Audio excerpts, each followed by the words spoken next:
오랜만에 찾아뵙는 것 같네요. 아무래도 요즘 정말 바쁘기도 하고 채널 개편도 준비 중이라 조금만 양해 바랍니다. 아무튼 바쁜 와중에도 이건 꼭 다뤄야겠다 생각을 해서 영상을 찍게 되었습니다. 바로 신림동 CCTV 사건인데요. 오늘도 해당 사건을 아주 짤막하게 총 요약해 보겠습니다.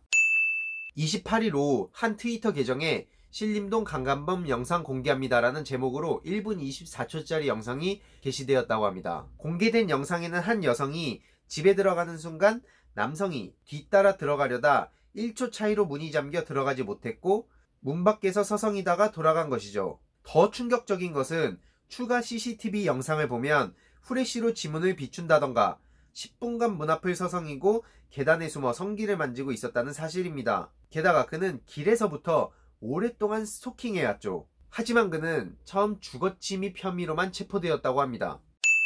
이에 지금 정말 많은 국민들이 분노를 했는데요. 먼저 피해자가 경찰의 CCTV를 확인하고 싶다고 했지만 최초 출동한 경찰이 건물주한테 연락해 CCTV를 확인하라는 답변만 했다는 사실이 밝혀진 것입니다. 그렇게 출동 3분 만에 경찰은 다시 돌아갔고 결국 피해자가 건물주한테 연락해 CCTV 영상을 확보했다고 하네요. 오후 5시에 피해자가 2차 신고를 하고 영상을 보여줄 때까지 관할 지구대에선 영상을 확보하지도 피의자의 범죄 행위도 전혀 확인하지 못했다고 하네요. 심지어 피의자가 집 앞에 머문 시간도 애초에 밝혀진 1분이 아닌 10분으로 알려졌고 경찰이 자신을 수사하고 있다는 사실을 알고 피의자가 직접 경찰에 전화를 걸어 자수를 했다는 사실이 밝혀졌죠. 여기서 가장 충격적인 사실은 처음엔 주거침입 혐의만 적용됐다는 사실인데요. 인터넷에서도 엄청나게 반응이 나뉘었습니다. 정말 크게는 피해자가 그렇게 주장을 하든 안 하든 객관적인 팩트를 봐야 한다. 결국 주거침입 외에는 한 게 없지 않냐 라는 의견과 성기를 만지고 한참 전부터 스토킹을 하고 후레쉬로 지문을 확인하고 집까지 들어가려고 했던 게 어떻게 단순 주거침입으로 볼 수 있냐 라는 의견으로 나뉜 것이죠. 이 상황을 이성적으로 그리고 법적으로만 보자고 하시는 분들이 꽤나 많이 계신데요. 과연 본인이 저런 상황이라도 그런 말이 정말 쉽게 나올까요?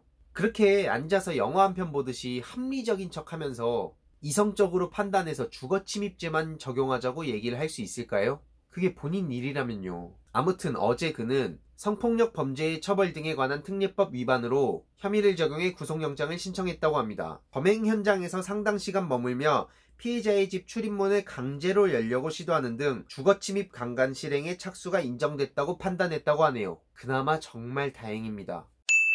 어이없는 것은 여전히 술에 취해 기억이 안 난다고 발뺌하는 것인데요. 그런 놈이 후레쉬로 지문을 비추냐? 이래서 술만 마시면 감형해주는 걸 없애야 됩니다. 여전히 인터넷 반응도 정말 가관인데요. 미수범이 찌질하다며 문을 두들기며 목걸이 떨어졌다고 말하면 문을 다시 열어주거나 아니면 처음부터 뒤통수를 몽둥이로 갈겨서 기절시킬 생각을 해야 한다거나 아니면 맘에 들어서 번호를 물어보려다가 타이밍 놓쳐서 아쉬워서 한 행동일 수도 있다는 등 정말 이것들은 대가리가 장식인가 싶네요. 이래서 법을 강하게 바꿔야 된다는 겁니다. 아니 여성이 성폭행 당하고 심하게는 살인까지 당한 후에야 법적으로 어떤 조치를 취하면 그게 어떤 의미가 있습니까? 대부분의 강간과 살인 사건은 스토킹과 주거침입죄로부터 시작되는 경우가 상당히 많다고 하는데요. 하지만 이런 부분을 너무 단순 범죄, 쉽게 생각하는 것 같아서 이게 정말 심각한 문제라고 생각합니다. 이미 일이 벌어진 후에 어떤 조치를 취하면 그게 피해자한텐 도대체 어떤 의미가 있을까요? 그 피해자들에게 경찰과 법은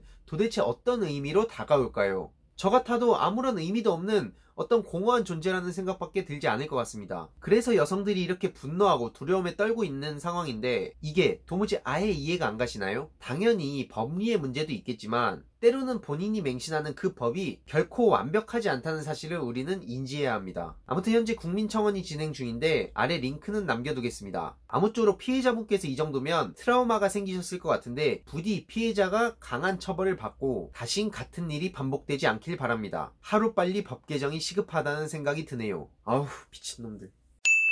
내가 봤을 때 앉아서 팝콘 들고 이거를 구경하는 놈들도 정말 심각한 문제야. 또라이들 아니야 이거.